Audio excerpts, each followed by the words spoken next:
France Maghreb 2. À la une de ce grand forum pour ce lundi de rentrée, le lundi 6 janvier, attaque au couteau de Villejuif. L'assaillant avait de lourds antécédents psychiatriques, cependant le parquet antiterroriste a été saisi. Craignez-vous une nouvelle vague islamophobe? C'est la question que l'on vous pose et à laquelle vous répondez sur Facebook, France Maghreb 2, sur Twitter, le grand forum FM2, en nous appelant au 01 40 33 9000 pour en parler avec nous. Rudy Kazi qui sera mon invité dans quelques instants, ainsi que le chanteur Zedek Mouloud à quelques jours de son grand concert à l'occasion de Yenaïr, le nouvel an berbère. C'est le concert au Zénith de Paris le 12 janvier prochain. Zedek Mouloud avec nous, on va faire connaissance avec ce grand poète qui manie la poésie avec merveille et talent. La musique qui n'a plus de secret pour lui, le grand chanteur, auteur, interprète, compositeur Zedek Mouloud dans nos studios à 17h. Le zapping et le quiz en fin d'émission. C'est parti pour le LGF, votre rendez-vous quotidien. Le coup de cœur aujourd'hui, la découverte d'une association qui s'appelle l'association Gribouillis. Avec nous pour en parler, Maï qui est chargée des relations et des partenariats dans cette association. Bonjour Maï. Bonjour. Bienvenue sur France Maghreb 2. Alors est-ce que vous pouvez présenter d'abord, avant toute chose, à nos auditeurs, auditrices, l'association Gribouillis? Bah oui, merci Christophe pour cette opportunité. Gribouillis, c'est une association qui a été créée par des gardes d'enfants, des assistantes maternelles. Donc c'est des femmes qui gardent les enfants chez elles ou dans le domicile des familles de 0 à 3 ans, un peu comme la crèche. Et elles font ça depuis des décennies. Et vraiment, elles se sont rendues compte qu'elles souffraient du fait d'être isolées parce que du coup, c'est pas forcément évident de savoir comment accompagner le parent dans son projet, de savoir aussi quels sont les lieux dans lesquels elles peuvent se rendre, etc.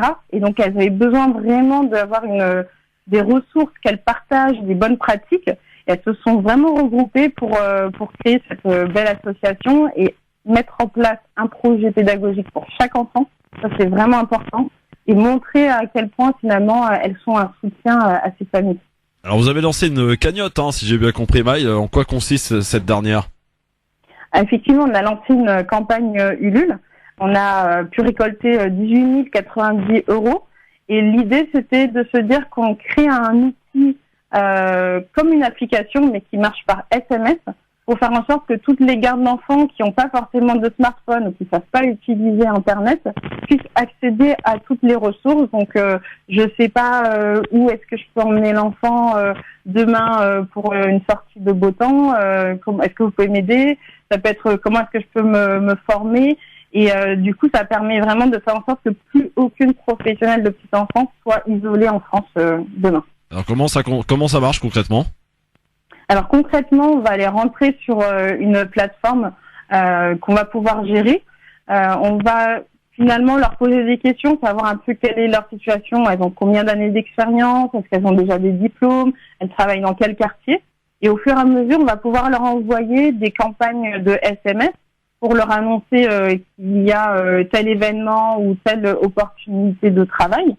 Et aussi, en retour, elles pourront utiliser le numéro et envoyer un SMS et ça sera détecté. Et on pourra finalement répondre automatiquement à leurs questions dès qu'elles en auront sur le moment. Et la plateforme, on peut la retrouver sur quel lien Internet?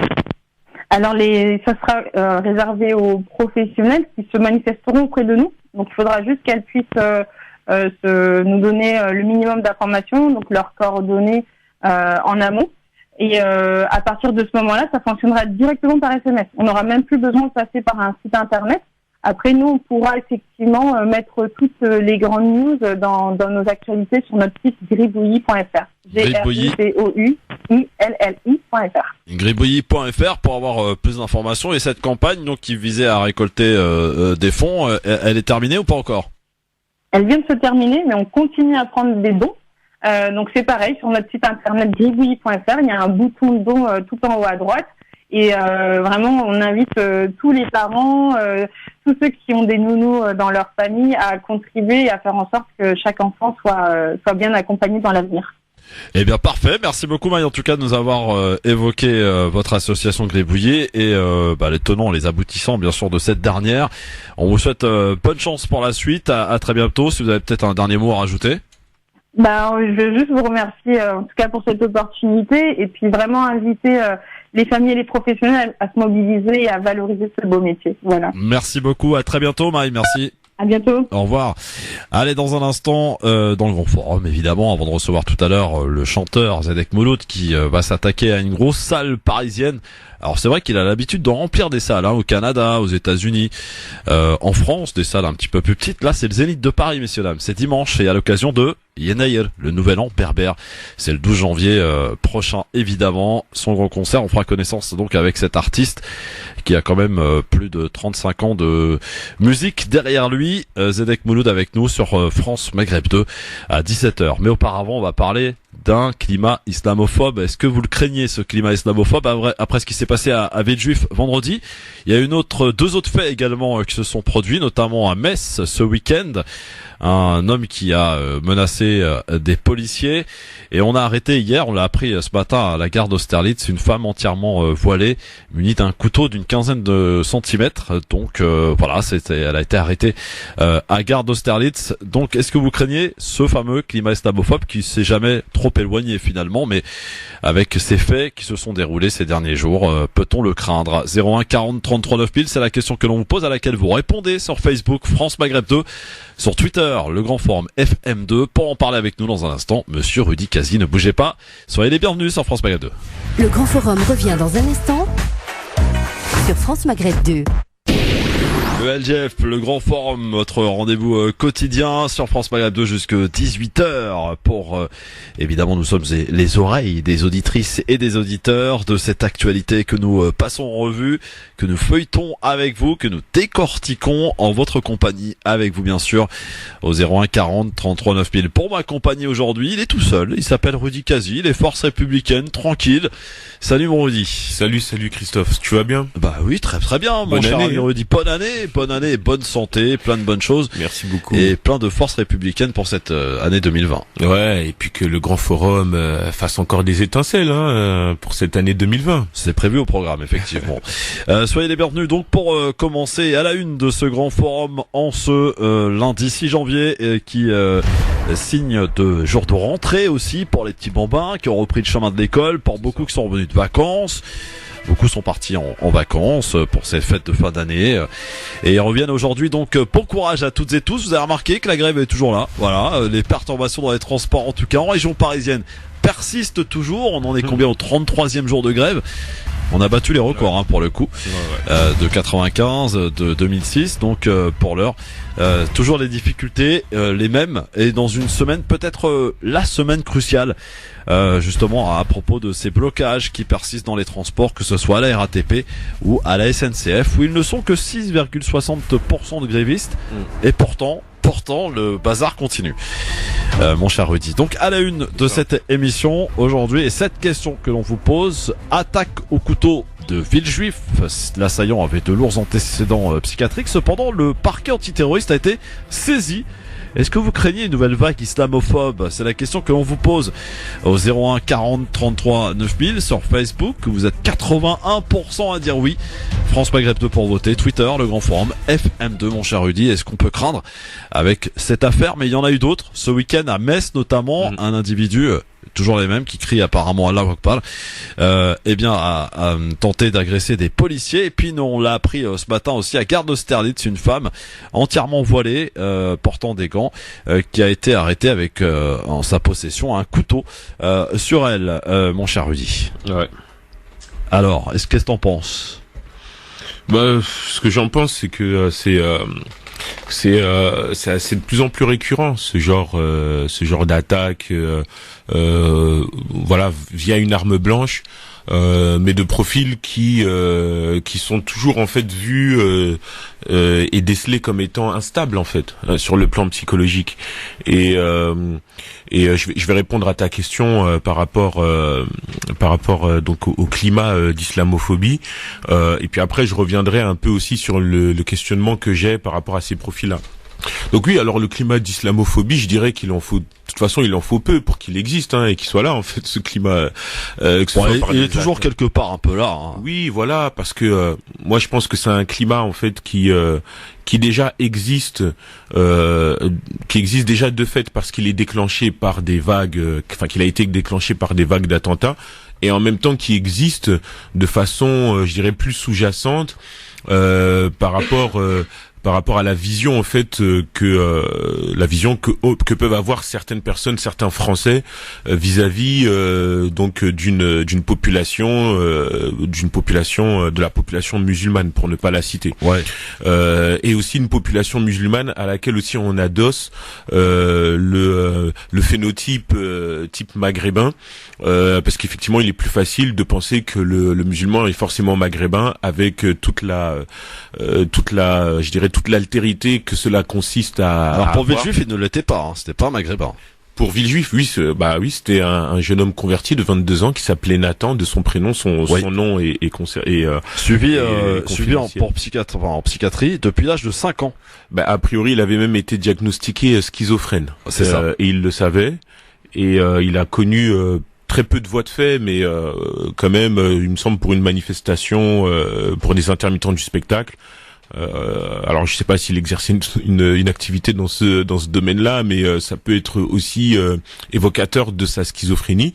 Et il aurait même dit à des policiers, lorsqu'il avait été arrêté lors de cette manifestation, en 2019, il a même été interné à Sainte-Anne à sa propre demande vis-à-vis de sa famille, justement pour traiter ce problème. Et il s'était a priori converti à l'islam en 2017, je crois, quelque chose comme ça. Après, si tu veux, le profil par rapport à ça, c'est que en tout cas, par rapport à ce qu'on a entendu, c'est qu'il n'avait pas été fait état donc d'une radicalisation, juste d'une conversion. Maintenant, a priori, d'après ce que j'ai lu sur l'enquête, que sa mère aurait dit qu'il voulait se marier, et qu'a priori l'imam avec qui il était au contact aurait refusé, et ça aurait déclenché chez lui une forme de furie, ce qui l'aurait peut-être poussé à agir d'une façon aussi meurtrière. On sait pas vraiment, hein. Je pense que l'enquête va encore plus le révéler. Mais effectivement, ce qui interpelle, c'est le statut, parce que au départ, on avait donc quelqu'un déséquilibré sur le plan mental. Puis après, on apprend que ce déséquilibre mental, est lié donc à une schizophrénie. Ensuite, on apprend que le parquet financier, puisque en fait, les personnes qui n'ont pas toute leur tête entre guillemets, elles ne peuvent pas être tenues responsables au regard du droit français, donc de leurs actes. Donc du coup, il n'y a pas les condamnations que pour une personne qui agit de façon totalement délibérée. Mais par contre, les choses sont en train de changer, parce que le parquet antiterroriste, lui, au terme de l'enquête qui a été faite, juge en fait qu'il y a une forme de préméditation, etc. Ouais. Et c'est vrai que quand tu regardes le déroulé de l'action, le gars en fait il veut vraiment tuer. Et à un moment donné, il s'approche d'une personne qui lui dit être musulmane. Et donc la personne lui fait une prière, elle lui récite une prière en arabe. Et donc du coup, il se ravise. Et non loin de là, il va donc du coup attaquer des personnes qui sont présentées, donc a priori comme non musulmanes. Donc effectivement, la démarche, elle est quand même construite. Elle est voilà. Mais moi, du coup, la question que je me pose, c'est que comment est-ce qu'on arrive à dissocier ou même à associer un fait terroriste et un fait terroriste donc pratiqué par une personne qui est vue comme étant déséquilibrée sur le plan psychologique. Voilà. Et est-ce que le terrorisme, ça répond quand même à une forme d'idéologie, enfin en tout cas ce type de terrorisme-là a une forme d'idéologie. Alors il aurait crié Allahu Akbar, il aurait été muni aussi d'un Coran qu'on va retrouver dans son sac, plus un testament ici où il parle, je sais pas, de sa vision de l'islam, etc. Voilà, moi je m'interpelle, parce que je me dis toujours, tu vois, il y a et puis ça aussi, il faut qu'on pose cette question un peu aussi. Est-ce que lorsqu'une personne est déséquilibrée sur le plan psychologique, est-ce que du coup ça en fait quelqu'un de radicalisé sur le plan donc de l'interprétation radicale d'une religion en soi, tu vois. Il y a de plus en plus de cas comme ça, et à un moment donné, c'était des loups solitaires. Alors on se rend compte qu'en réalité c'est pas des loups solitaires, c'est des loups en fait, des loups qui ont débloqué tout simplement. Mais maintenant, comment est-ce qu'on fait pour ficher ces personnes? Parce que lui, il était pas fiché S par exemple. Voilà, comment est-ce qu'on fait pour suivre ces personnes qui peuvent agir comme ça du jour au lendemain, effectivement, se prétend des intentions religieuses.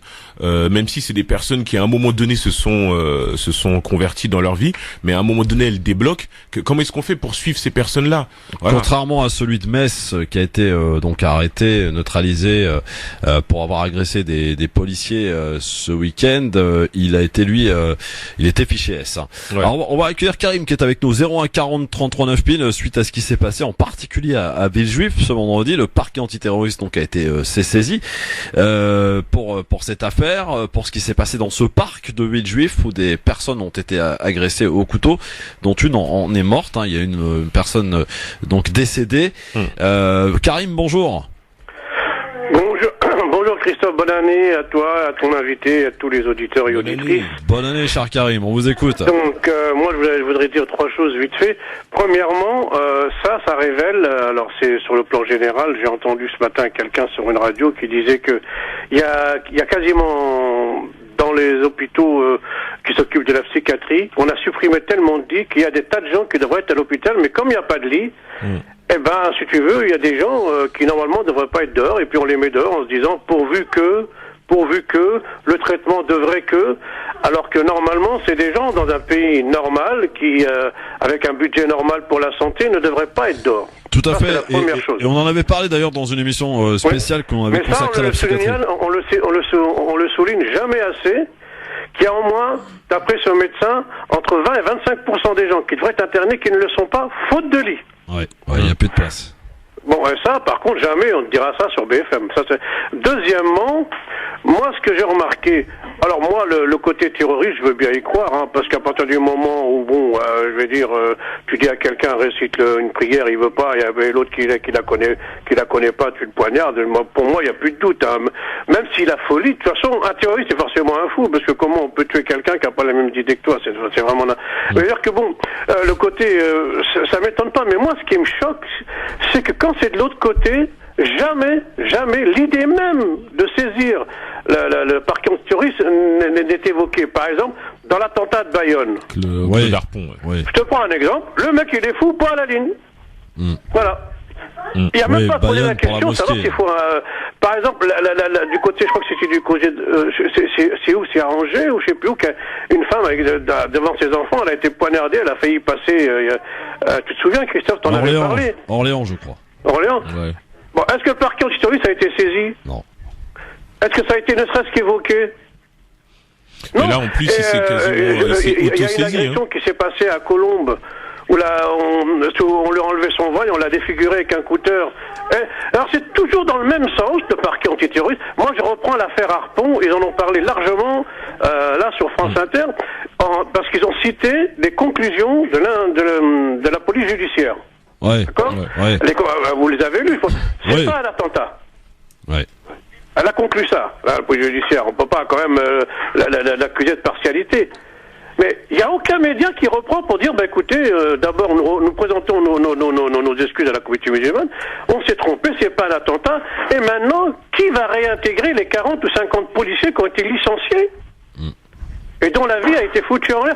Donc, si vous voulez, c'est toujours du même côté que le parquet se saisit et que le parquet... Alors, il suffit simplement d'avoir un Coran et de l'autre côté, c'est jamais terroriste. Alors moi, si vous comprenez, je commence un petit peu à en avoir marre de tout ça. Voilà. Ouais, merci, mon cher Karim.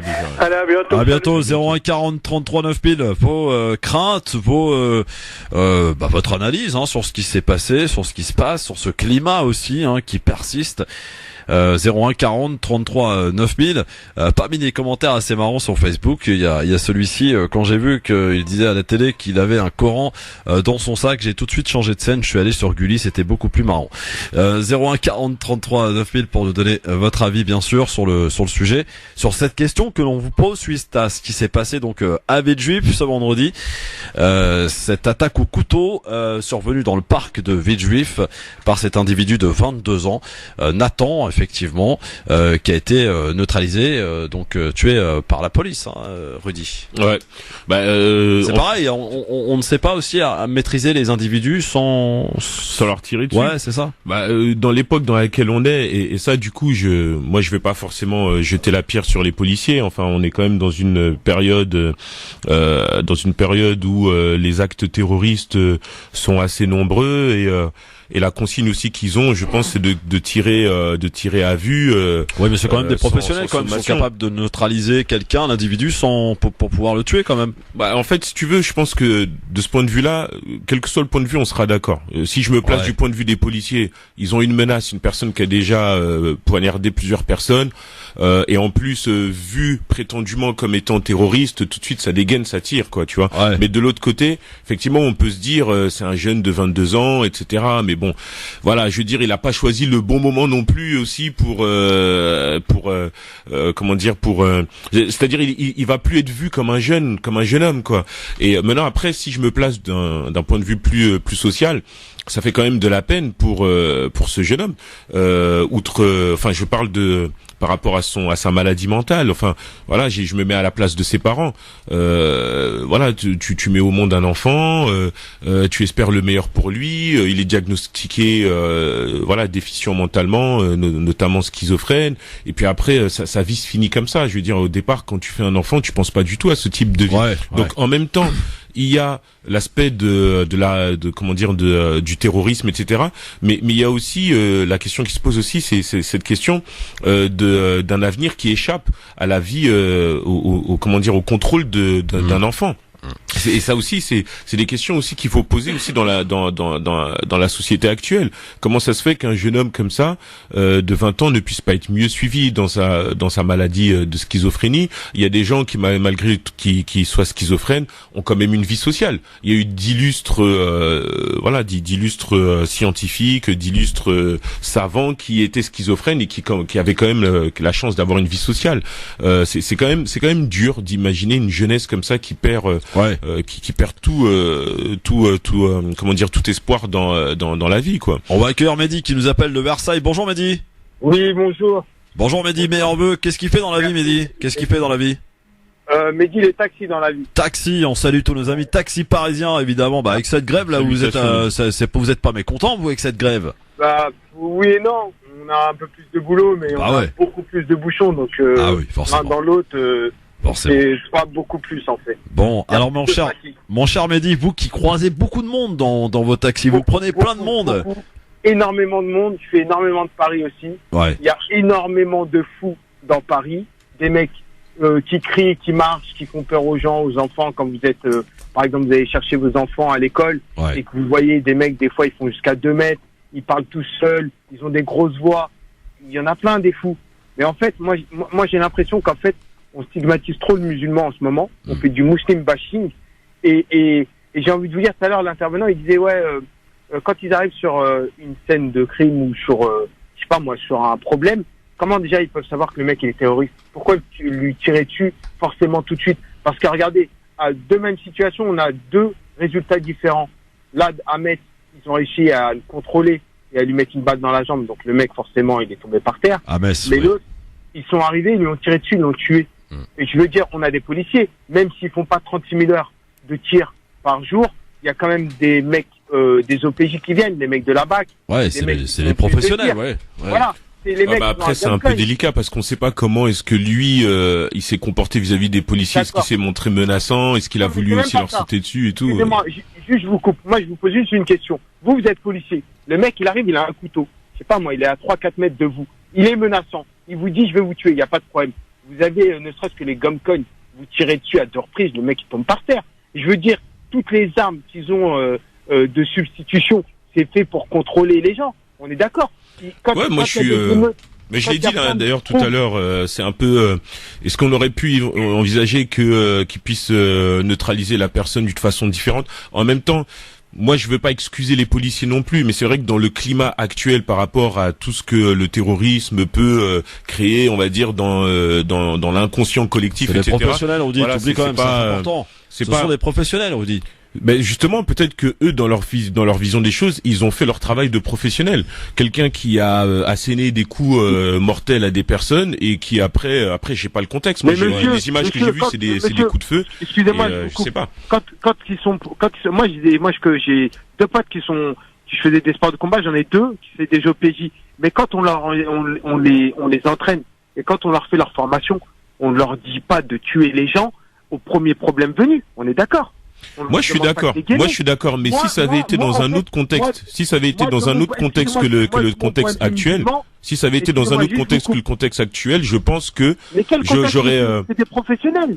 Le contexte c'est des professionnels, mais ce sont aussi des hommes. Moi si jamais j'avais été policier dans ce cas de figure, je sais pas comment j'aurais réagi. Moi c'est clair que en même temps dans le discours que j'ai, mais je vais jusqu'au bout rapidement, dans la vision que j'ai par rapport vis-à-vis de cette jeunesse-là, moi quand je regarde ce Nathan, je vois que c'est un jeune qui était c'est un jeune de 22 ans pour moi. Donc moi dans mon rapport que j'ai vis-à-vis de la jeunesse, je me dis pas. Oui, après ça on l'a su après. Oui, ça on l'a su après, mais sur l'instant, on le savait pas. Donc ça veut dire un policier quand il voit un jeune homme se comporter comme ça, je veux pas excuser la vision que certains peuvent avoir péjorative vis-à-vis de personnes vues comme étant terroristes juste parce que la personne elle traîne, je sais pas, elle est habillée en là-bas, etc. Mais oui, donc ça, et je sais que ça existe dans l'inconscient collectif. Mais en même temps, je me dis si le gars il est là pour pouvoir préserver la vie de personnes qui ont déjà été touchées, je peux pas non plus me dire qu'il a pas eu raison de tirer. Ouais. C'est trop complexe en fait. Alors question à poser, Mehdi. On est d'accord, mais si vous regardez bien, et je mets ma main à couper si quelqu'un fait une enquête sur ça, vous verrez qu'à chaque fois qu'il y a des problèmes comme ça, c'est toujours quand on nous dit c'est un musulman. À la fin, il finit tué. Mais après ça, je suis d'accord avec sur ça, je suis d'accord avec vous. Parce que maintenant, là, pour moi, quand c'est un musulman, on a le droit de le tuer. Moi, je suis non-musulman ou autre. Et on essaye. Voilà, mais justement, c'est ça qu'il faut poser comme question maintenant. C'est-à-dire, c'est le regard que l'on porte, que la France porte à ses enfants français d'origine immigrée, notamment maghrébine, à qui on prête souvent la religion musulmane, alors qu'ils sont pas, on n'est pas obligé d'être maghrébin. Mais question que j'ai à vous poser, moi. Mais pour moi, le fond du problème, il est là. C'est sur la vision que l'on porte. Vous, voilà, qui êtes taxi, Mehdi, est-ce que ce climat islamophobe, vous le sentez, vous? Monsieur, moi, je vais vous dire ce que je fais moi dans ma voiture. Ouais. Je mets la radio. Ouais. J'évite de mettre les infos. Quand il y a les infos, je les change. Ouais. Pourquoi? Parce que les gens, ils stigmatisent. On a beau dire ce qu'on veut, le subconscient, il est toujours là, il ressurgit. Ils ont beau monter, ils savent que nous, on est taxi, qu'on est bienveillant, qu'on n'a pas de casier, ceci, cela. Ils connaissent, ils savent très bien. Mais ils ont toujours cette petite idée de, moi, j'ai la barre, par exemple. Ah, lui, c'est un musulman. Ah, vous voyez? Le doute il y est. Et ça, dans la voiture, les clients, en fait, vous voulez dire. Oui, il parle des clients. Ce climat, c'est qui le met? C'est les médias, parce que, excusez-moi. Les médias, et puis un peu le relais politique aussi, hein. Mais beaucoup le politique. Lorsque, par exemple, Castaner, il dresse la liste des personnes qui sont vues comme étant radicalisées, là, on tombe tout de suite dans le cliché, là. C'est ça. Monsieur, vous allez juste en Angleterre, ou je sais pas, moi, en Allemagne, parce que j'ai un cousin qui était en Allemagne, j'étais à 2 semaines. Quand il y a des problèmes comme ça, il ne dit jamais, c'est un terroriste. Des terroristes, pour eux, c'est quand il y a des gros soucis où il y a 36 000 personnes, vous voyez. Mais quand il y a quelqu'un qui fait un acte comme ce monsieur, il va y avoir enquête. Mais même aux États-Unis, c'est comme ça. Vous allumez la télé, vous voyez sur BFM, il a crié à l'Akbar, c'est un terroriste, c'est comme monsieur, les histoires il a un Coran dans son sac. Ouais. Moi, j'y crois pas, et tous mes potes, ils y croient pas. Faut arrêter avec le Coran. Le mot Allahu Akbar et le Coran, je crois que si un mec qui poserait un brevet là-dessus, il ferait des millions en moins de 10 ans. Merci Mehdi en tout cas pour votre réaction et bon courage ami taxi. Merci Mehdi, à bientôt. Bon après-midi. On va faire un petit tour du côté de Marseille avec notre ami Monji. Comment ça va Monji? Oui, bonjour Christophe, bonne année, meilleurs vœux à tout le monde. Bonne année mon cher Monji de Marseille. Voilà, à tous les intervenants, à tous les auditeurs, à tout le monde. Alors toi tu voulais nous parler de quelque chose qui va se passer du côté de Marseille justement et qui intéresse les Ouïghours. Voilà, en fait la coordination contre le racisme et l'islamophobie, la CRI, avec le CGL, comité de Yasser El-Ouati, on organise un rassemblement devant le consulat de Chine le samedi prochain, le samedi 11, à partir de 11h, pour dénoncer les arrestations arbitraires, les viols, les camps de concentration et tout ce qui se passe avec les Ouïghours en Chine. Pas très relayé d'ailleurs. C'est aussi le silence de la France qui est parti faire des affaires. M. Macron, il est parti faire des affaires. J'ai envie de finir par dire ce mot-là. En 39, les Français avaient l'esprit minicois. En 2019, ils ont l'esprit pékinois. Voilà, c'est. Alors Manji, c'est où exactement et quelle date? Rappelez-nous, c'est le 11. C'est devant le consulat de Chine. C'est à boulevard. C'est à avenue du Prado. Ouais.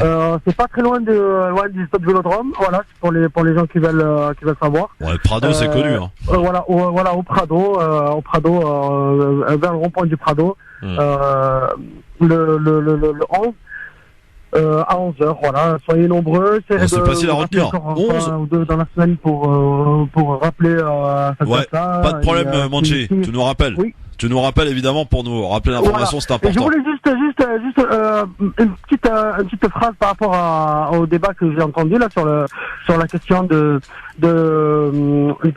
qui tire trop facilement les policiers. Ouais. Je rappelle juste un fait que le seul entre guillemets, parce qu'on ne sait pas encore, le seul terroriste qui est en prison actuellement, elle a été arrêtée en Belgique. La France n'a jamais arrêté un terroriste pour l'interroger. Est-ce que c'est une politique délibérée pour ne plus avoir des questions? Voilà. Ouais. Merci Manji. Il est arrêté en Belgique par les forces belges. Il n'était pas arrêté en France. Il était en France, il aurait été mort aussi. Il a été extradé par la suite. Merci en tout cas Manji. À bientôt. Merci, je vous en prie. À bientôt. Au revoir. On est avec Mounir aussi qui nous appelle de Paris. Bonjour Mounir. Bonjour à tout le monde. Bonne année, meilleurs vœux. Bonne année mon cher Mounir. Il fait quoi dans la vie Mounir? Je suis un cadre dans une société privée. Un cadre dans une société privée. Inquiet ou pas pour votre retraite, vous? Je suis ingénieur. Voilà. Je suis ingénieur voilà. D'accord. Bon. La question, ça doit être plutôt combien gagne-t-il par an pour savoir s'il peut être inquiété ou pas? Ouais. Est-ce que vous êtes inquiet pour votre retraite, Mounir? Non, ça va? Non, moi j'allais dire, je n'ai pas de soucis là-dedans, mais bon, juste très bien. Pour dire, bon. Je n'ai pas de régime spécial. Mais par contre, je soutiens les grévistes. Voilà. Ah d'accord. Voilà. Bon, alors Mounir, sur ce climat islamophobe, sur ce fait rapporté depuis Villejuif vendredi dernier, quel est votre regard par rapport à tout cela, Mounir? Ouais, Christophe, je voulais juste réagir par rapport au débat entre Mehdi et votre invité, que je salue. Oui. Moi, j'allais dire, si j'avais pas vu le comportement des policiers lors des manifestations, les dernières manifestations, j'aurais utilisé le même langage que votre invité. C'est-à-dire, voilà, le policier, il a le droit de se défendre. Mais quand on voit les policiers comment réagir lors des manifestations, là, je vous dis, il y a une violence policière que du jamais vue. Ouais. Voilà, donc en France, c'est honteux de voir les policiers réagir ainsi. Le mouvement de Irak qui a été créé le 22 février en Algérie. Ouais. Aujourd'hui, jusqu'à ce jour, il n'y a aucun blessé, aucun éborgné, aucun mutilé. C'est vrai. Vous avez raison, Mounir, de le rappeler. C'est important de le rappeler. Ouais. Nous qui donnons souvent des leçons au monde entier, c'est bon de prendre cet exemple connu de tous. Ouais, tout à fait. Et puis voilà, donc moi je suis étonné comment aujourd'hui à ce jour, depuis 2019, nous avons eu 500 plaintes. Aujourd'hui, aucune condamnation vis-à-vis des policiers, les violents. Je crois qu'il y a eu une condamnation, il me semble, à vérifier, mais je crois qu'il y a eu une condamnation. Pour un policier qui a jeté le pavé. Ouais, le pavé, voilà, c'est ça. Il a été condamné par la sursis, je crois, un truc comme ça. Mais bon, c'était un manifestant lui-même. Ouais, un manifestant qui est déguisé en policier. Ouais, voilà. Merci en tout cas, Mounir, à bientôt. Et merci de votre appel, monsieur l'ingénieur. Ciao, à bientôt. Allez, on fait notre petite page pause dans un instant. Voilà. Qu'est-ce que je raconte, moi? Notre petite page pub. Voilà. Dans un instant, sur France Maghreb 2, avec le chanteur Zedek Mouloud. On va parler un peu de musique et de poésie, parce que il en s'agit avec lui. C'est un grand poète qui manie justement cette poésie berbère, kabyle.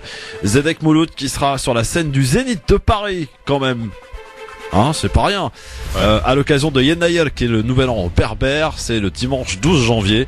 Zedek Mouloud avec nous et en studio dans un instant sur France Maghreb 2. Ne bougez pas. Zedek Mouloud. Et ben voilà, ça va être un très très bon concert qui se prépare et qui se profile à l'horizon. C'est ce dimanche 12 janvier, messieurs dames. Il est arrivé là à l'instant même dans nos studios, mon cher Rudy Kazi. Tu as été l'accueillir. Zedek Mouloud Azul, bonsoir et bienvenue sur France Maghreb 2. Installez-vous tranquillement, allez-y, je vous en prie. Faites comme chez vous, voilà. Bienvenue dans nos studios. C'est la première fois d'ailleurs que je vous rencontre. Je suis ravi de vous rencontrer ici même dans nos studios sur France Maghreb 2. Un grand monsieur qui manie la poésie, on le disait tout à l'heure, la musique n'a plus de secret pour lui, c'est quelques plus de 30 années derrière lui en matière artistique. C'est un auteur, un compositeur et un interprète, bien sûr. Alors il a, je crois, il va nous le confirmer dans un instant, pas étudié la musique, il l'a appris sur le terrain, sur le tas finalement, et il l'a d'ailleurs fort bien appris. Et on va lui poser la question dans un instant, quel type de musique, c'est un peu, moi je trouve c'est un peu shabby. On verra ça donc avec lui dans un instant, puisqu'il s'installe tranquillement dans nos studios en ce lundi sur France Maghreb 2. Je suis vraiment ravi d'accueillir donc notre invité Zedek Mouloud, que beaucoup connaissent évidemment pour les spécialistes. Rudy, tu connais pas toi? Non, tu connais pas. Non, bah oui, tu connais pas, je sais. Zedek Mouloud, donc sur France Maghreb 2. Bonsoir et bienvenue. Bonsoir. Comment allez-vous, Zedek? Ça va. Désolé pour ce petit retard. Vous êtes parfaitement à l'heure. C'est parfait. Bah oui, 17h, vous êtes bien à l'heure. C'est parfait, ça. C'est très très bien. Alors, Zedek Mouloud, on va faire un petit peu connaissance avec vous.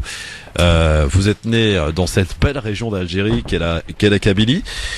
Et on peut dire que la poésie, ça vous a pris très très tôt. Expliquez-nous comment. Ah oui, c'est vrai.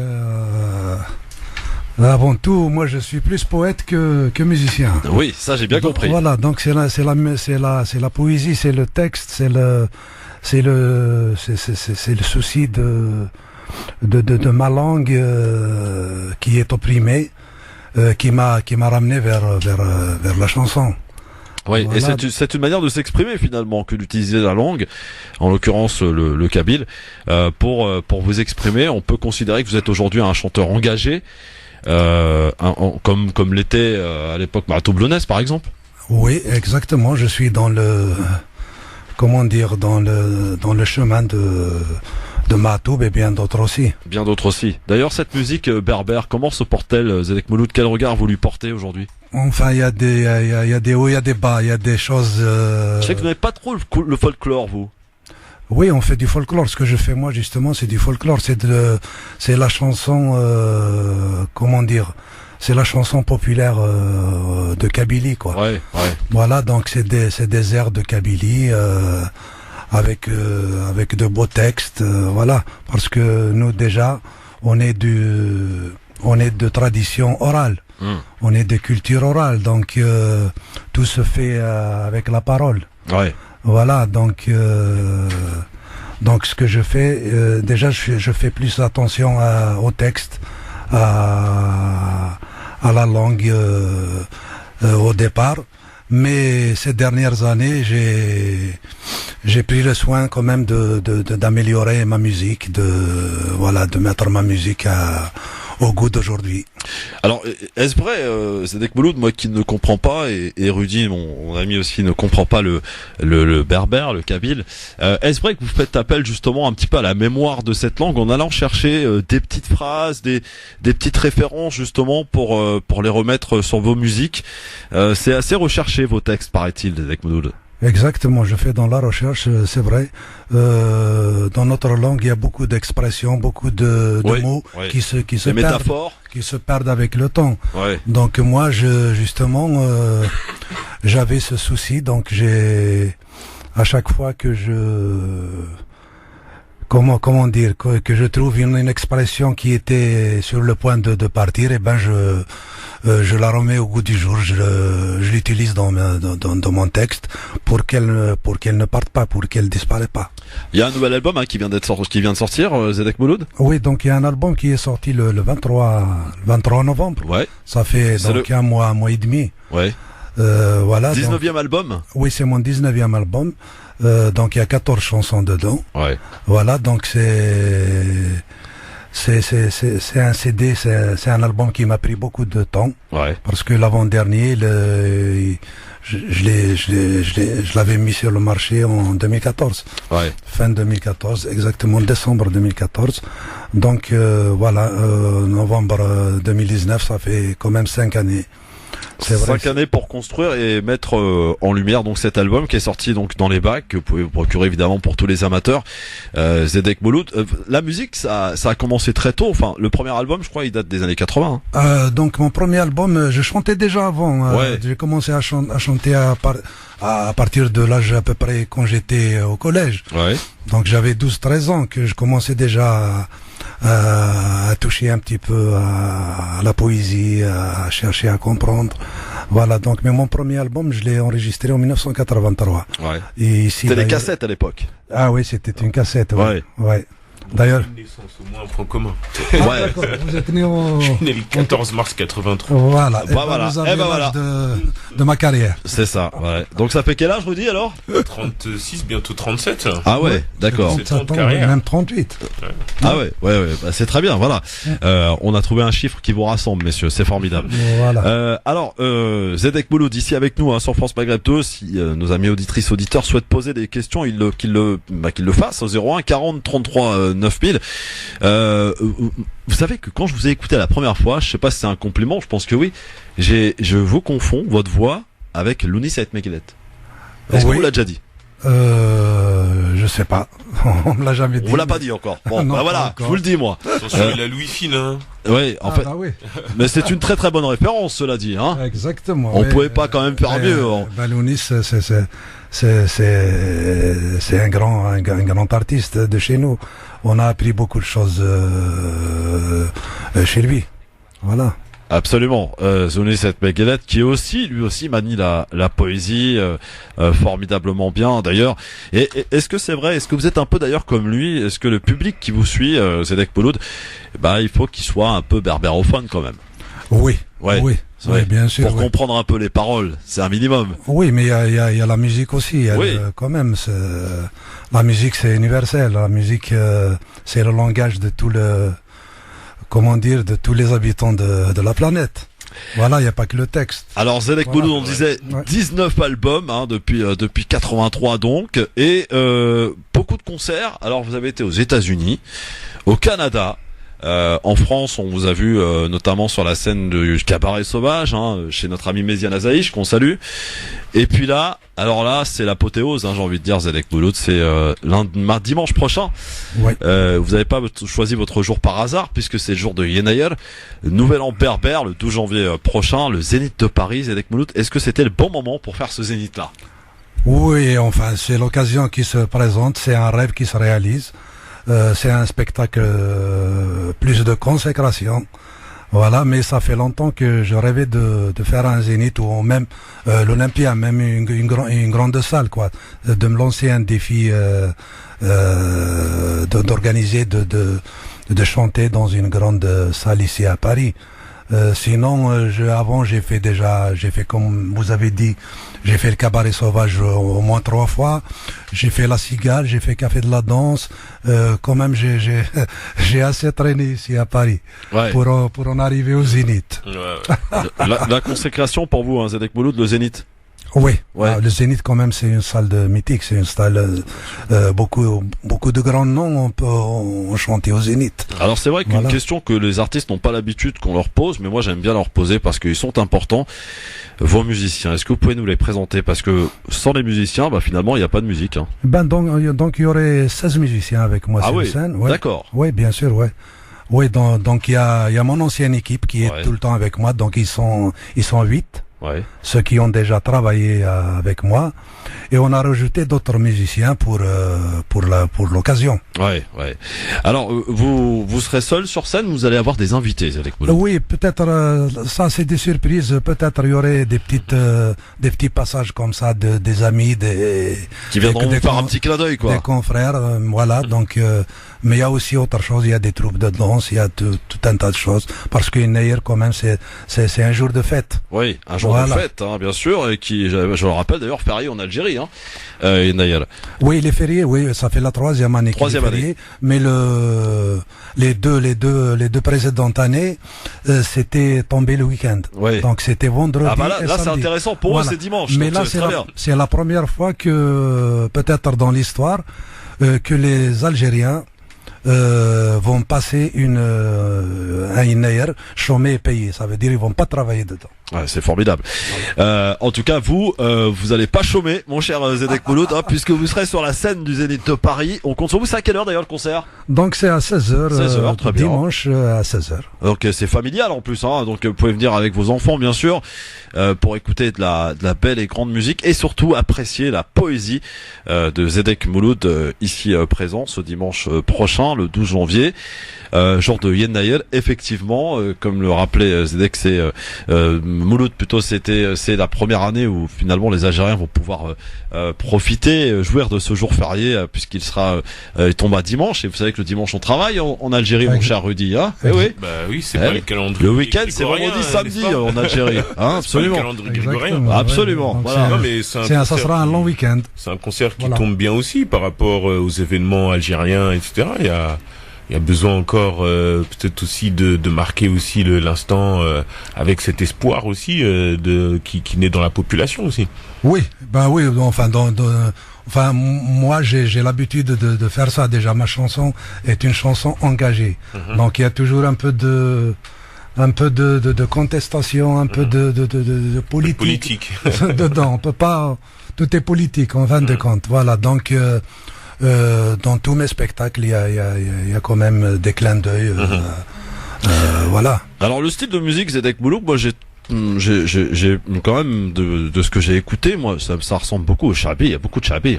Oui, il y a de tout. Oui, il y a du Chabi, il y a du moderne, il y a un peu de tout quoi. Ouais. Voilà.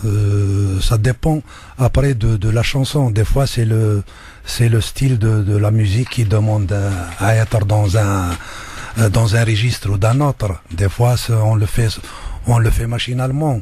Des fois, c'est la chanson qui commande, quoi. Ouais, c'est la chanson qui commande. Et le texte qui va avec, parce qu'il est important, le texte, hein. C'est ce qui fait vraiment votre particularité, Zedek Mouloud. Oui, le texte. C'est le texte. Oui, le texte, oui, justement. Vous prenez beaucoup de temps, d'ailleurs. Comment ça se passe quand vous composez une chanson? Parce que je rappelle que vous êtes auteur, compositeur, interprète. Quand vous composez, vous écrivez votre chanson, est-ce que vous avez besoin, par exemple, de vous illustrer, d'aller dans des endroits précis pour vous mettre, comme certains artistes ont besoin de partir dans un endroit précis à chaque fois pour avoir de l'inspiration? Est-ce que c'est votre cas, Zedek Mouloud? Pas du tout. Ça dépend de l'inspiration. Ouais. Ça dépend où elle vient. Des fois, oui, peut-être, je peux dire que je préfère par exemple être en Kabylie pour composer. Ouais. Ah, ça aide. Voilà, ça aide. Sentir ces odeurs. Exactement. D'olivier, de figuier. Mais je compose ici, même ici en France, quand je suis ici, j'ai composé beaucoup de chansons ici, quoi. Ouais. Voilà, enfin un artiste, un poète, il a toujours des choses à dire. Mais c'est les mêmes inspirations ou pas du coup d'un pays à l'autre? Est-ce que l'influence dans l'inspiration peut ne pas être différente? Ben oui, il y a je me pose aussi ça. Ben oui, il y a l'influence de l'environnement, Donc à Paris, le texte est plus gris, en Algérie, il est plus vivant. Exactement, ça dépend aussi de la conjoncture, ça dépend ce qu'il y a dans la sphère. Voilà. Ça dépend comment on est à ce moment-là. Présentez-nous, Zedek Mouloud, votre petit village en Kabylie, justement. Vous êtes d'où? Alors, mon village, il s'appelle Etrelfoun. Etrelfoun. Voilà, Etrelfoun. C'est en Grande Kabylie? C'est en Grande Kabylie, donc c'est à 15 km de la ville de Tizi Ouzou. D'accord. Donc c'est exactement... L'été, il fait chaud, hein, là-bas. C'est à Douala. Ah oui, oui. Douala, donc c'est un village à peu près de 1500 à 1600 habitants. Ouais. Voilà, c'est... Donc, vous connaissez le barrage de Taksept? Ouais. Eh ben, nous sommes à 2 km du barrage de Taksept. D'accord. Voilà. Alors, justement, en Algérie, vous êtes produit évidemment plusieurs fois, et notamment à Oran, vous étiez surpris de cette salle pleine à craquer. Exactement, oui, c'était en 2001. Ouais, ça remonte un peu, c'est vrai. Oui, c'était en 2001, donc c'était l'association Numidia qui a organisé le spectacle. Ouais. Donc pour moi, c'était une aventure, quoi. Je comptais pas vraiment que je ferais Salcombe là-bas. Voilà, donc en arrivant là-bas, j'ai dit à mes musiciens, donc je lui ai dit, donc ici, si on a déjà une centaine de personnes dans la salle, c'est déjà une réussite. Ouais. Mais au moment du spectacle, eh ben, vraiment, j'étais surpris par tout ce monde qui est venu. Ben, on a fait le plein. Il y avait même des gens à l'extérieur qui pouvaient pas rentrer. Ouais. Voilà. Et c'était. C'est-à-dire qu'il y a beaucoup de Kabyles à Oran? Oui, en fin de compte, oui. Ben oui. Ouais. Preuve, ils ont rempli la salle. Voilà. Oui, c'est vrai, il y a beaucoup de... C'est vrai que les Kabyles remplissent souvent les salles, hein, il faut le dire. Mais moi, à cette époque-là, c'était la première fois que je me produis en dehors de la Kabylie et d'Alger, quoi. D'Alger aussi, c'est un peu la Kabylie, Alger. Hein. Voilà, Alger aussi, c'est la Kabylie.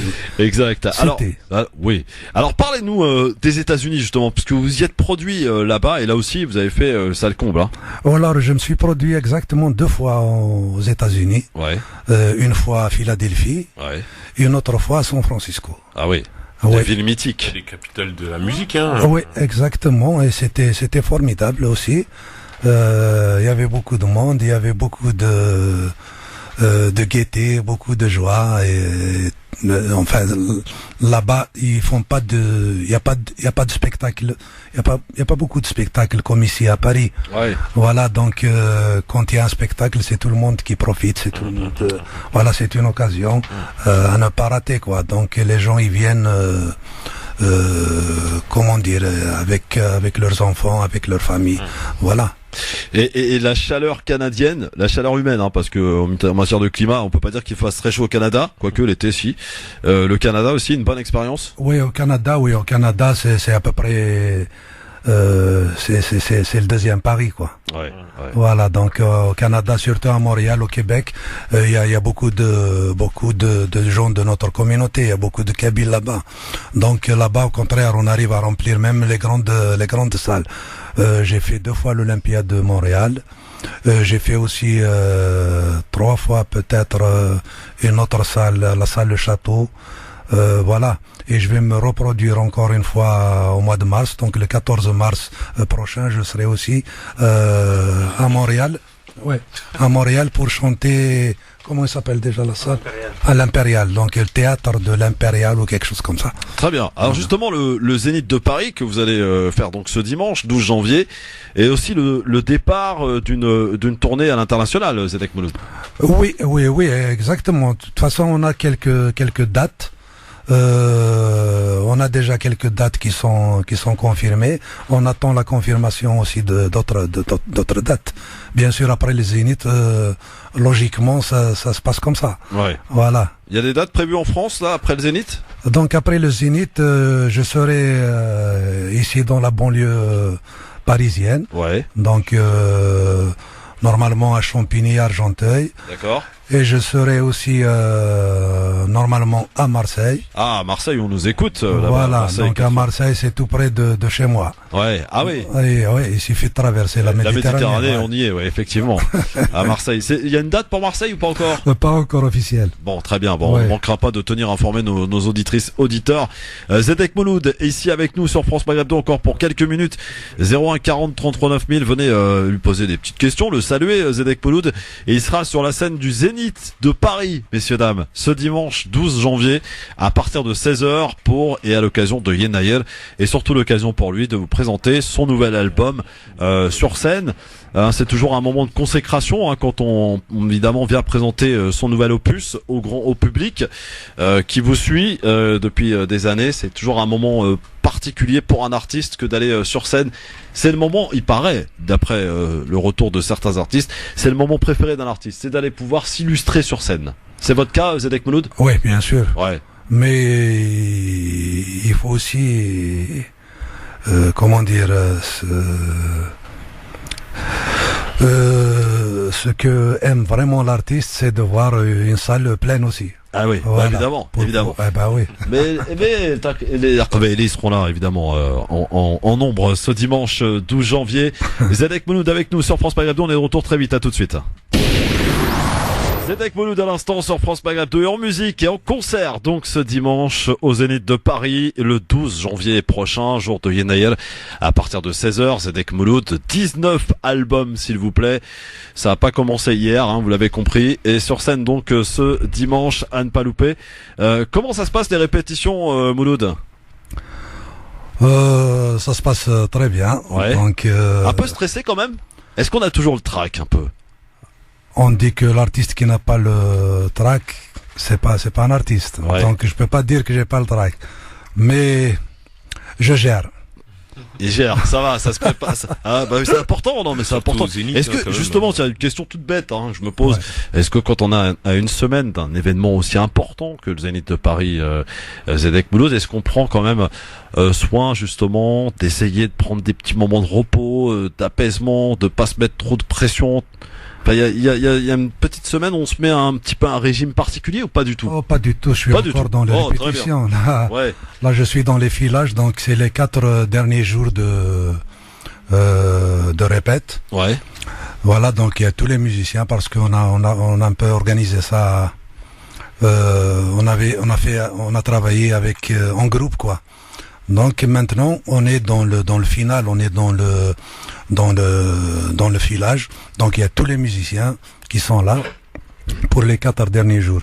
Mais question par rapport au track, justement, on a le track quand on a mal préparé, mais quand on a bien préparé, il y a quand même moins de, ça rassure exactement.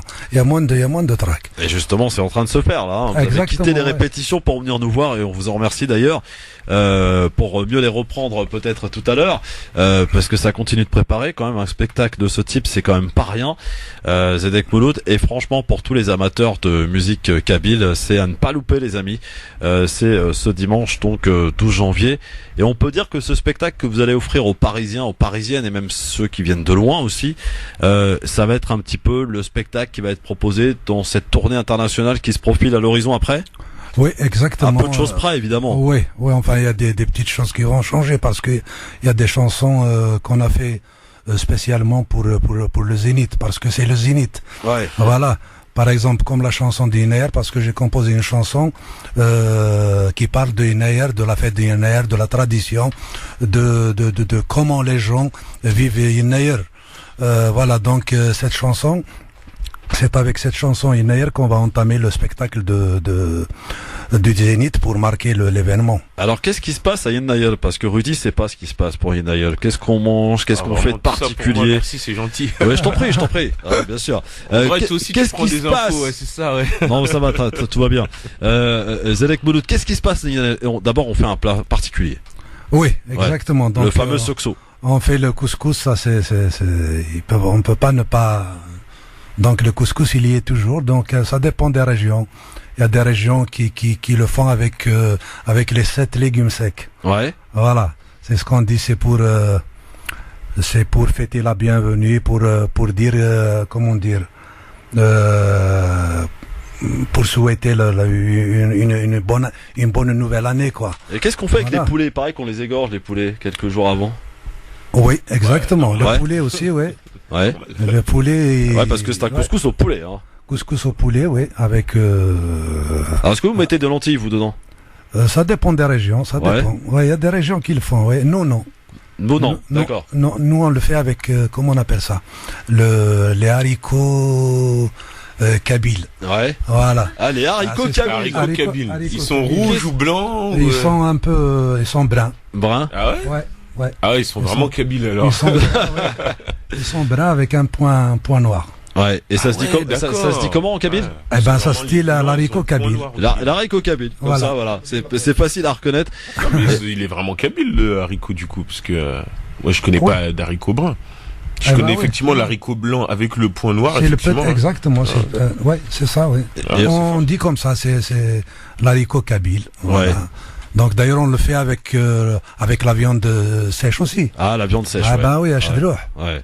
Alors le fameux sokso justement, on le mange le soir du Nouvel An ou le jour du réveil du Nouvel An? Bah le soir, la veille. La veille, donc en l'occurrence samedi soir. Exactement. Et samedi soir, vous Zedek Mouloud, à quelques heures de votre concert, vous allez vous offrir ce luxe. Exactement. Ouais, voilà. Eh ben voilà, ça va. attention, je suis sûr que ça va vous donner faudra bien se reposer, parce que les réveillons... Comme tous les Kabyles, comme tous les Berbères. Ouais. Maintenant, pratiquement, c'est toute l'Afrique du Nord qui fait Iner. Alors, j'aime bien poser des questions un petit peu. En quelle année allons-nous passer dimanche prochain? On passera à l'année 1970. Et voilà. Quand on vous disait que les Kabyles étaient dans le turfu, les amis. Hein? Ah oui. 2970? Oui. On est parmi les anciennes civilisations du monde. Voilà. Bon, 2970. D'ailleurs, j'en profite pour saluer Sabrina Apchiche qui est avec nous aujourd'hui, qui nous a fait le plaisir aussi de venir nous voir. Sabrina qui t'a interviewé plein de fois, Zedek Mouloud. Hein. Ah oui. Ah, t'étais un petit peu le porte-bonheur de son émission, hein. Ça y est, j'ai plus de secret pour Sabrina. Oui. Ah, très bien.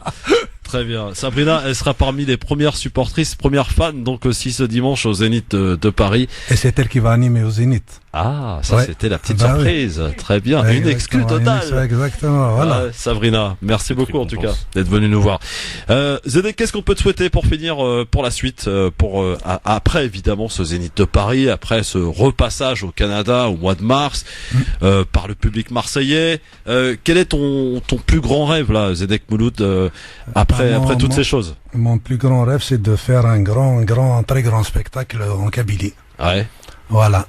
Dans un stade, par exemple? Oui, un stade, je l'ai déjà fait. J'ai fait déjà plusieurs fois des stades en Kabylie. Oui, mais je rêve d'un spectacle grandiose chez moi. Et finalement, on est toujours mieux quand on joue à domicile, quoi. C'est ça. On se sent forcément mieux. Et ça rajoute beaucoup plus de... C'est un vrai Parisien qui parle, ça. Oui, exactement. Oui. Il est fier de l'être, monsieur. Merci beaucoup, Zedek Mouloud, en tout cas, d'être venu nous voir. On rappelle. Donc, excusez-moi, juste pour ajouter une chose. Je vous en prie. J'ai voulu juste dire que la recette du spectacle du Zénith, une partie du spectacle ira aux blessés de ce dernier mouvement en Kabylie. Très bien. Bon, voilà. C'est parfait, c'est toujours bon d'être dit en tout cas. Zedek Mouloud, donc on rappelle le concert, le Zénith de Paris ce dimanche 12 janvier, premier jour de l'année 2970, le nouvel an berbère Yé Nayer. Et évidemment ce 19e album qui est dans les bacs. Zedek Mouloud, merci beaucoup d'être venu sur France Maghreb 2 et dans le Grand Forum, et à très bientôt. Merci à vous aussi. Et bon courage et bon concert, et régalez-nous ce dimanche avec, vous l'avez entendu en exclu, Sabrina Apchiche, que beaucoup de Berbères connaissent forcément, puisqu'elle officiait pendant de nombreuses années sur une autre radio que je salue, Sabrina Apchiche, donc qui sera chargée de faire monter un petit peu l'ambiance. Mais mieux que ça. Franchement, vous allez voir, elle est bourrée de talent. Et Sabrina, quand elle a un micro entre les mains, on ne l'arrête plus. Juste pour laisser la place à Zedek Mouloud. Non, c'est une bonne nouvelle pour Zedek Mouloud, justement, qui va pouvoir respirer avant de monter sur scène. Voilà, Sabrina, elle est là, elle va le rassurer. Et elle va faire monter l'ambiance. Soyez là, puisque l'Algérie et la Kabylie sera en fête au Zénith de Paris ce dimanche 12 janvier. À très bientôt, Zedek Mouloud. Merci. À très bientôt, merci beaucoup. À bientôt. Le LGF sur France Maghreb 2, merci d'être avec nous. Rudy Kazi est avec nous, évidemment, toujours depuis 16h. On parlait tout à l'heure, comme sujet à la une, de ce qui s'est passé à Villejuif, de cette attaque au couteau. Et je crois que tu voulais rajouter un petit truc, Rudy, avant qu'on passe au zapping dans un instant. Oui. Donc est-ce que tu te rappelles de ce que tu voulais finir de dire? Oui, tout à fait. Oui. J'étais tellement à l'aise dans cet exercice avec notre invité que du coup j'avais tout le temps de repenser à ce que je voulais dire.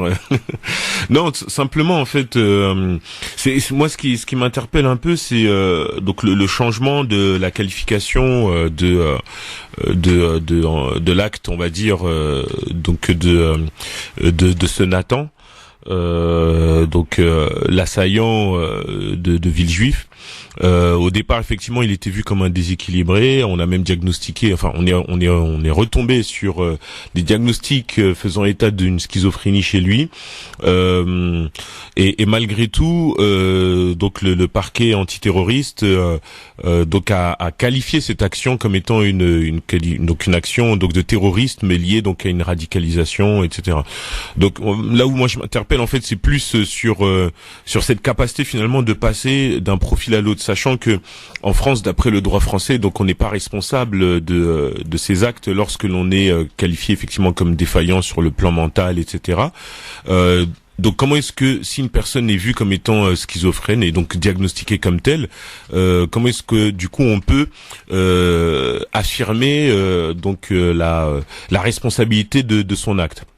Effectivement, vu le tracé, leur parcours qui a été recréé donc dans l'enquête, etc. Effectivement, on a l'impression qu'il y a cette préméditation, puisqu'il va vers une personne qui peut-être d'origine maghrébine ou musulmane, etc. et qui lui demande et tout, et la personne lui récite une prière et tout, et donc du coup, on se dit qu'il y a forcément une préméditation, mais passer donc de ça à une responsabilité au regard donc de son état mental, je me dis que là on est en train de passer une ligne simplement parce qu'on a peut-être envie de voir cet acte comme étant un acte terroriste, et donc avec tout ce que ça implique derrière, on va dire dans l'actualité que le terrorisme, quoi. Donc moi je trouve qu'il faut faire attention.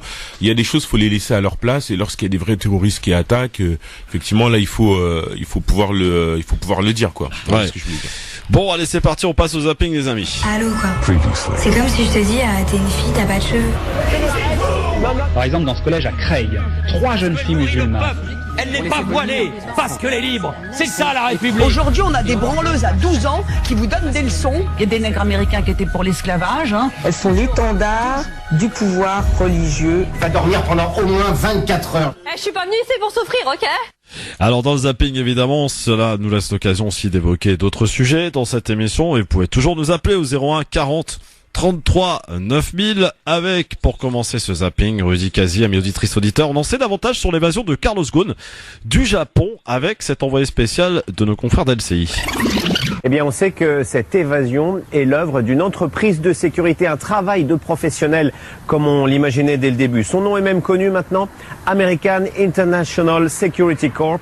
Selon la justice turque, ses 2 associés fondateurs étaient physiquement à bord du vol Osaka à Istanbul du 29 décembre dernier, où se trouvait aussi Carlos Ghosn. Le premier de ces 2 hommes, Mike Taylor, est un ancien des forces spéciales américaines, un Green Beret.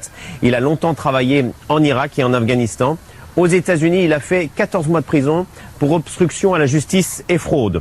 Le deuxième associé, un franco-libanais et bien connu dans le milieu de la sécurité, Georges Zayek, est un vétéran de la guerre civile libanaise. Il s'est reconverti dans le mercenariat, notamment en Irak. Sa spécialité, la libération et l'exfiltration d'otages, notamment au Mexique ces dernières années. Vous le voyez, rien n'a été laissé au hasard. Carlos Ghosn s'expliquera lui-même mercredi prochain lors de sa conférence de presse. Mais avant cela, il est convoqué chez le procureur, ici au Liban, en raison de la notice rouge émise par Interpol. Incroyable, Rudy, cette évasion dans une malle apparemment, rocambolesque, incroyable. Mais surtout, ce qui est dommageable, c'est de se dire que un espace a été violé, en tout cas un espace d'un pays souverain a été violé par des personnes qui sont des spécialistes aussi, faut le dire, quelque part aussi du renseignement, et qui sont vues comme des brebis galeuses un petit peu dans leur pays. En tout cas, si je prends le cas de l'américain. Alors moi, je trouve ça déplorable, moi, alors que Carlos Ghosn était on va dire dans l'œil du cyclone, je dirais même dans l'œil du cyclone judiciaire japonais, c'est une chose. Par contre, organiser via effectivement ce genre de moyens, l'évasion, je dirais donc d'une personne, je trouve que c'est totalement fallacieux dans le sens où ça viole effectivement le droit, l'espace donc d'un pays, donc quand même qui est un pays, un État souverain. Je trouve ça déplorable, quoi. Ouais. Alors autre chose dans le zapping, messieurs dames, direction nos confrères de France 24, sera présent pour exposer la situation dramatique, explosive et inquiétante entre l'Iran et les États-Unis suite à la mort, vous le savez, à l'assassinat d'un des leaders iraniens, Soleimani, dont les hommages se poursuivent, les obsèques également, avec cette foule immense ce matin à Téhéran.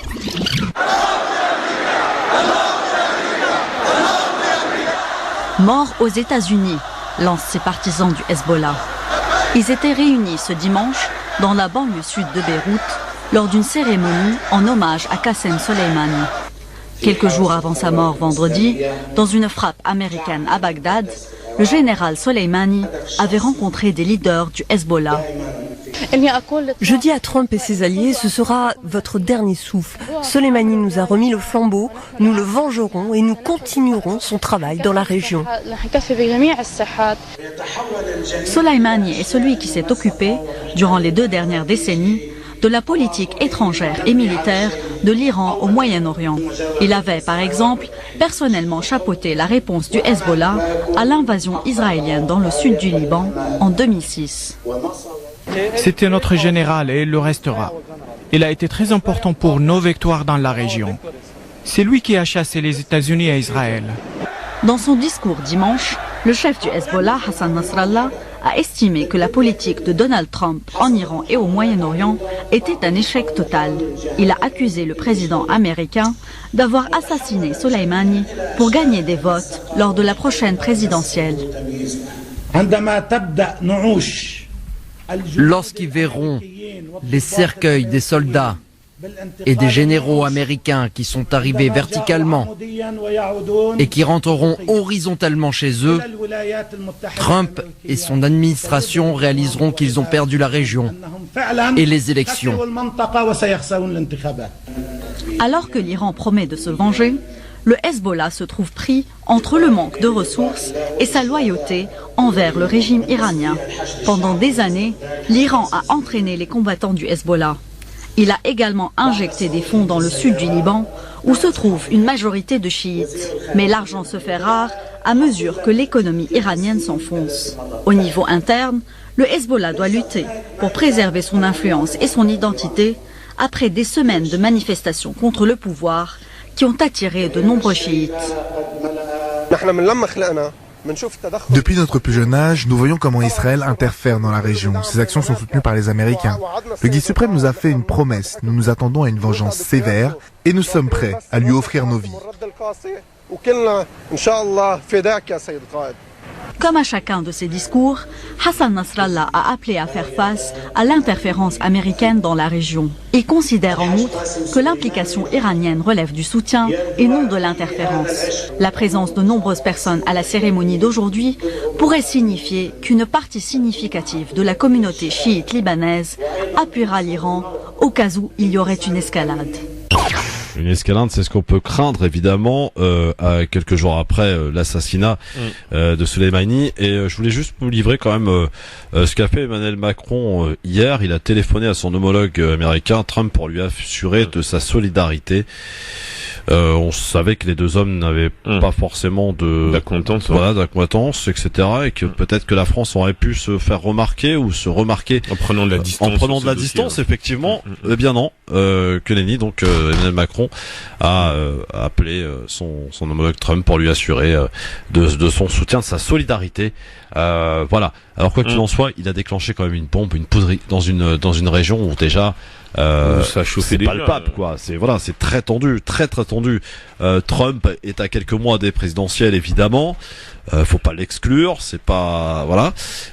Quel est un petit peu ton regard sur ce qui risque de se passer, cette réponse iranienne dont seuls les Iraniens ont le timing, j'ai envie de dire.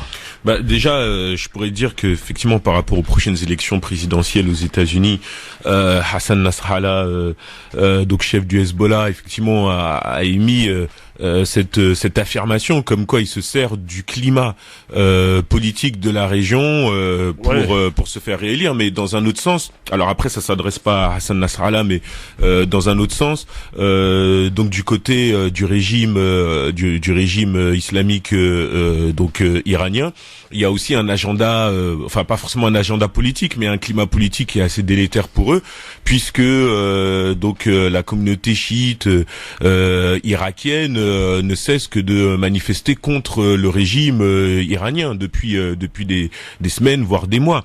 Par exemple, en ce moment, on compte à peu près, plus de 200 villes chiites qui appellent à la fin du régime islamique iranien. Donc il y a ce contexte-là. Donc on peut aussi se dire que peut-être que d'un côté Trump joue sur une forme d'électoralisme dans ce conflit, peut-être, mais du coup, si on va dans ce sens-là, les Iraniens seront pas forcément en reste par rapport au climat, et en plus c'est un climat qui est d'autant plus délétère parce que On sait que ils ont une influence assez forte sur l'Irak qui est devenu chiite, dont le gouvernement est devenu chiite depuis quelques années, en tout cas lorsque le régime de Saddam Hussein s'est effondré, etc.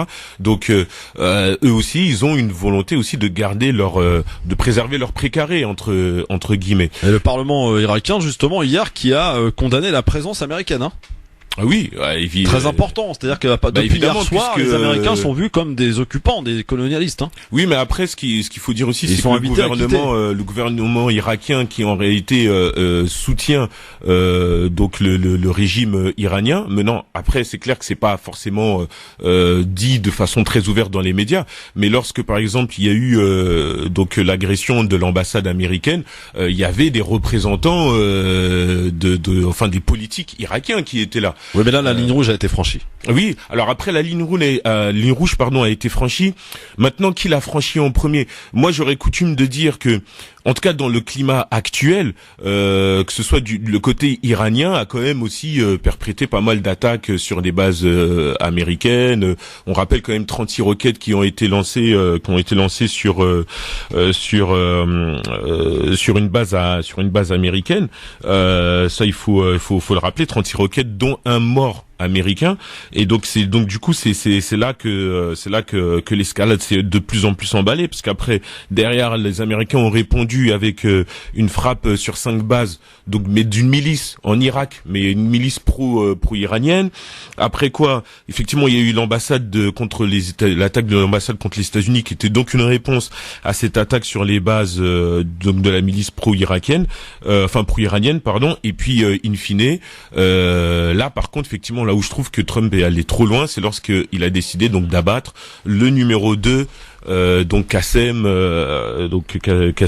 Soleimani. Et là, franchement, bon, voilà, parce que là c'est de la géostratégie, donc on attaque une base, on en attaque une autre, enfin en tout cas on répond un peu comme ça, mais c'est toujours de façon assez sporadique. Pourquoi? Parce qu'on veut pas aller dans une escalade de la violence en allant taper trop fort. Et là, en fait, en tapant sur le numéro 2, donc qui est vraiment le numéro 2 iranien, juste après l'ayatollah, effectivement, là vraiment c'est...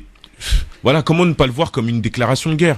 Voilà. Après, maintenant, il profite aussi des alliés qu'il a donc dans la zone, notamment en Arabie Saoudite, etc. Mais sur les représailles, ça va pas forcément être compliqué pour le régime, par exemple, d'attaquer des bases américaines dans la région. Enfin, ils connaissent quand même mieux la région. Voilà, donc je trouve que c'est aller trop loin. Je pense qu'il y avait mieux à faire. Mais déjà, moi, je pense que la responsabilité aussi des États-Unis, voilà, on va le redire, c'est lorsqu'ils ont décidé de quitter les accords de Vienne et donc d'augmenter à nouveau la pression sur l'Iran. Moi, je pense que dès lors que justement l'Iran doit-elle se doter de la bombe justement pour être un acteur, j'ai envie de dire, qui non pas impressionne, mais qui montre les muscles aussi. Moi, je pense que les autres. Hein. Moi, je pense que l'Iran doit rester dans les accords qui avaient été décidés. Ça veut dire en fait. Ah bah là, elle a décidé d'en sortir en même temps. Hein. Le problème, c'est que si elle décide d'en sortir, on va taper effectivement sur les Américains qui eux ont décidé d'en sortir parce que ils ont en réalité de vieux.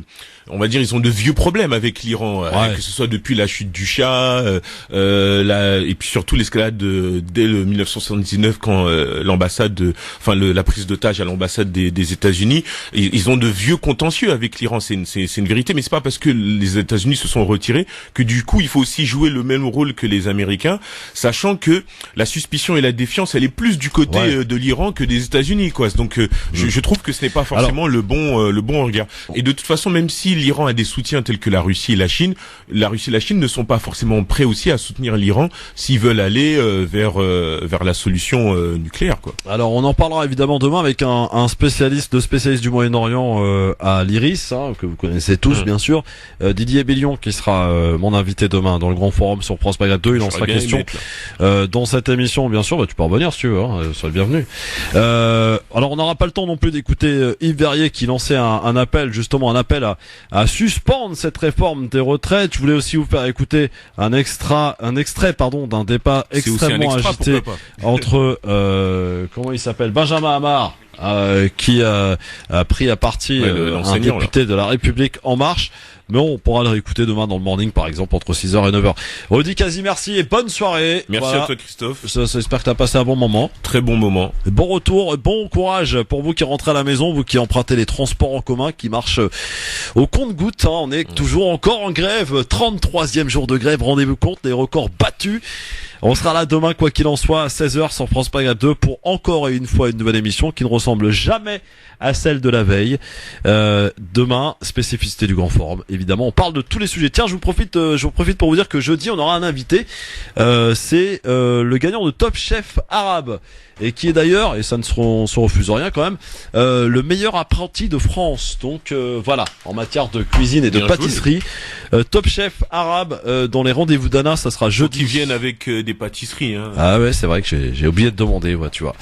Bon, dans un instant, c'est une sorte de pâtisserie à lui tout seul. L'ami Medjed, dans un instant, pour évidemment vous divertir comme il sait bien le faire. Il ne lâche rien, toujours là, présent au parfum sur France Maghreb 2. Bonne soirée à tous, à l'écoute de votre radio. Il est 18h.